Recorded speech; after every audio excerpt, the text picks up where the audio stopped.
At this point, I'd like to introduce the Director of Public Education at the Anti-Corruption Commission, Mr. Patrick Sandy. As we all may know by now, the MCC Scorecard was out about 2 weeks ago, and Sierra Leone passed actually 13 out of the 20 indicators, with the control of corruption indicator being, scoring really high marks, 81%. As compared to 79%. So we saw ACC passing the scorecard. Why it's very important for us to note this is because the control of corruption indicator is referred to in that scorecard as a hurdle. How do you refer to it again? Sorry. It's a mandatory. Exactly. That's what I wanted to. It's a mandatory indicator that you must pass. Even if you score 100 in all of the other indicators and you fail control of corruption, you will not be able to get a score. So it is very important that we note that. At ACC, over 3 years, there was, I think, 2019, they scored 2018. I beg your pardon, they scored 71%. 2019, 79, and in 2020 they scored 81. So there has been steady progress, on the part of the anti-corruption in passing that particular indicator. So it's very important for us to note that. And like I mentioned, Mr. Patrick Sandy is here to talk to us about the ACC's contribution in enhancing the Millennium Challenge Corporation Scorecard for the year 2020 and other related matters. Of course, I'm sure you're interested more than what the ACC has to say about the scorecard. There are more things that you're interested in, and Mr. Patrick Sandy is here to give us updates on the scorecard and other related matters. So, Mr. Sandy, please take the podium.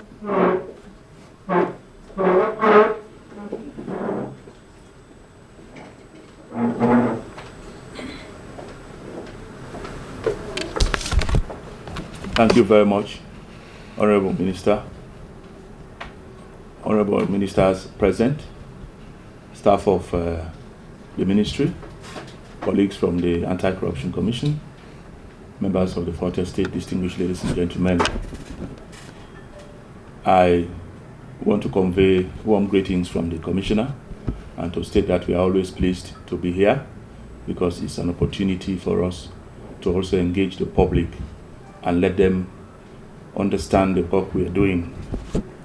As the Deputy Minister rightly said, some time back, the MCC Scorecard was published, and Sierra Leone for the fiscal year 2021, but the scorecard is released this year.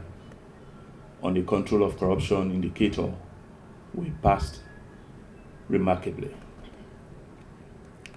The Millennium Challenge Corporation is an initiative of the government of the United States to provide aid to developing countries to fight widespread poverty through economic growth.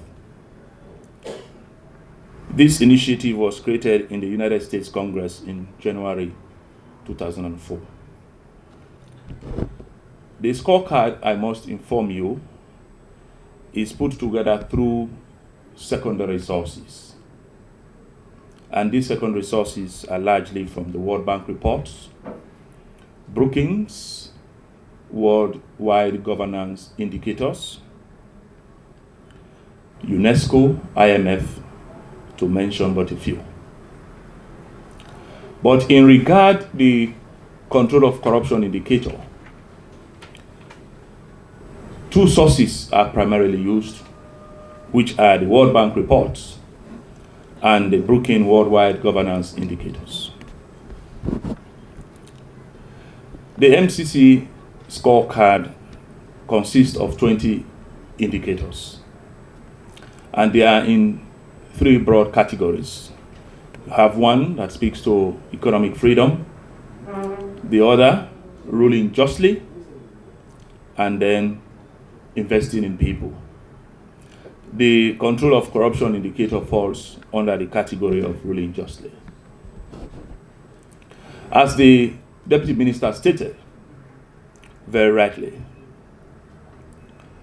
for 3 consecutive years now, 2019 and 2020, Sierra Leone has increased its score in the control of corruption indicator. In 2017, we had failed. We were at 49. And in 2018, we scored 71%. 2019, 79%, and 2020, 81%. So there is a movement of 32%. Let me also state, as she has said, that this year Sierra Leone passed 13 out of the 20 indicators. Last year we had passed 11. But on the scorecard for country to be eligible for the compact, you have to pass 3 of the criteria. 1, half of the scorecard should be passed. That means you should pass the scorecard indicators 10 or more. And then secondly, a mandatory indicator of control of corruption, and then democratic rights. If you fail in any one, you will not be eligible. So for the 3 consecutive years, Sierra Leone had passed the mandatory criteria.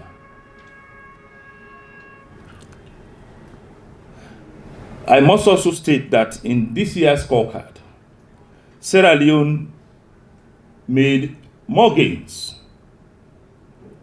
than even other countries in Africa and beyond. Nigeria, for instance, scored 0. Ghana, 75%, Mali, 71%, Ivory Coast, 46%, etc., etc. But again, what is important to note is that Sierra Leone is among the top 10 performers in our income category on the scorecard, and the best performers in Africa, and number 1 in the Mano River Union. I must also state that besides the remarkable progress we have made on the MCC scorecard, the country has also been doing very well in other international and local indexes.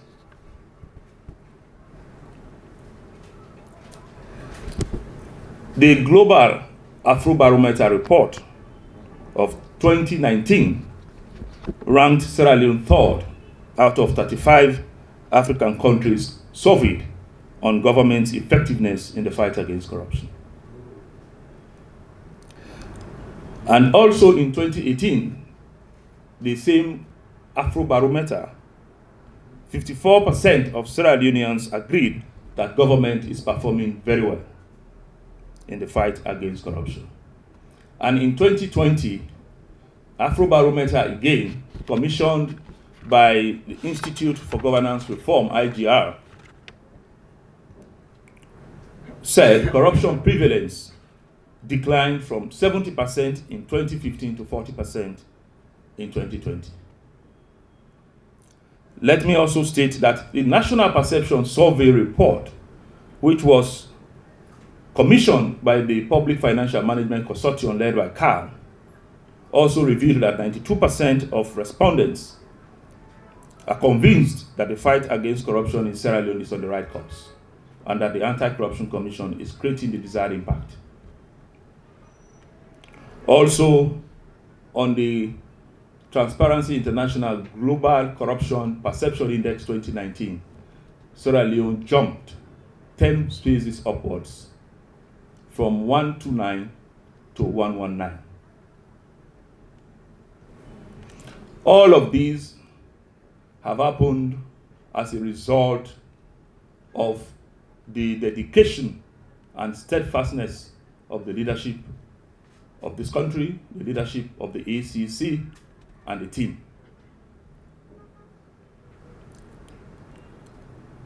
A case in point is the Anti-Corruption Commission in 2019 succeeded in its amendment of the Act which granted increased powers to the ACC, stiffer penalties. Before now, if you are convicted of a corruption offense, you pay a fine of not less than 30 million euros or not less than 3 years imprisonment. Now it's 50 million euros, not less than 50 million euros, or you go to jail for not less than 5 years. It has also strengthened whistleblower protection. In the fight against corruption, whistleblowing is key, and so people have to be assured of their protection before they provide information. So that has also been strengthened in this amendment. We've also introduced an offense on examination malpractice and streamlined the asset declaration process, which is also another important accountability tool. Integrity in public life. Currently, as we speak, the team at the Asset Declaration Unit are concluding, analyzing, and processing forms for 2020 declarations. Once that is done, the next steps are clear in the Act that we now go after those who have failed to declare and the necessary sanctions kick in. Also, you recall that the Special Division of Corruption, Special Division of the Anti-Corruption Commission has been created within the High Court of Sierra Leone with 5 dedicated judges. So now you realize that our cases are now being heard faster, quicker. Also, the Commission's recovery of stolen funds has been unprecedented and incremental. In the last 2 years, we've recovered over 22 billion euros, and these funds are paid into the Consolidated Revenue Fund. The Commission has also recovered 2 vehicles and handed them over to the Ministry of Transport and Aviation. One was from a former Deputy Minister of Works. It has also recovered 2-story building, which is in the heart of Kwedu City, a hotel which was called River Hotel. That also was handed over to the Minister of Justice and the Attorney General.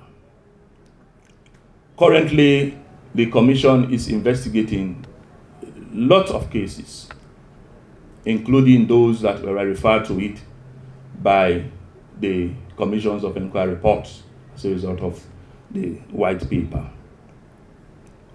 Also, in order for us to get these gains, the Commission has forged partnerships with over 40 good governance, civil society, and media institutions with the signing of Memorandum of Understanding. We believe that building alliances and deepening collaboration is a sure way of winning the war against corruption. Our National Anti-Corruption Strategy 2 should be brought to the fore because it has enforcement at its center, and also making sure that integrity management committees established in ministries, departments, and agencies are not only operational, but are functional. Also, the Commission has worked and continue to work with the National Commission for Social Action, NACSA, in regard to the direct cash transfer on the Social Safety Net project. A lot of successes have been recorded in that regard. And even currently, the Commission is also working on the emergency funds that should be given to those who had worked in hotels, in marketplaces, who have been seriously hit by a COVID-19 pandemic. The Commission is working alongside with NACSA so that those people will be given recovery funds to cushion the COVID-19 impact. In fact, on Friday, last Friday, the 13th November, the Commission signed an addendum memorandum of understanding with NACSA for the Sierra Leone Community-Driven Development Project, also known as GITRENG project, supported by the Islamic Development Bank. I must also state that we have made interventions in the utilization and monitoring of payments of fee subsidies and the utilization of teaching and learning materials to enhance transparency in the free quality education, which we all know is paramount to the new direction administration. The win is the win for Sierra Leone. So therefore, the Commission remains grateful to the President, His Excellency, for the support we continue to enjoy in the fight against corruption. Also, to the government and people of Sierra Leone for the support we continue to enjoy too. And also, I want to thank the media and civil society groups for their commitment as well to the fight against corruption in Sierra Leone. Let us continue. It's a difficult fight, but it's always a fight that our commissioner will say, and I believe in it, that it's winnable. So once we are resolved, as Sierra Leoneans will succeed in it. That's it on the MCC. In regard to the other related issues, I want to believe we are all aware that another summons was sent to the former president through his legal team for an interview to be conducted in regard in investigations we are conducting whilst he was a former president of this country. He was to be at the ACC this morning. His legal team made representation to the commissioner that the former president was willing to come, but he was worried of his personal security. And so they were trying to engage the security sector to see how that will be sorted out. The position of the commission is this: we are expecting the former president, by the summons who served on him, to be interviewed today at the ACC.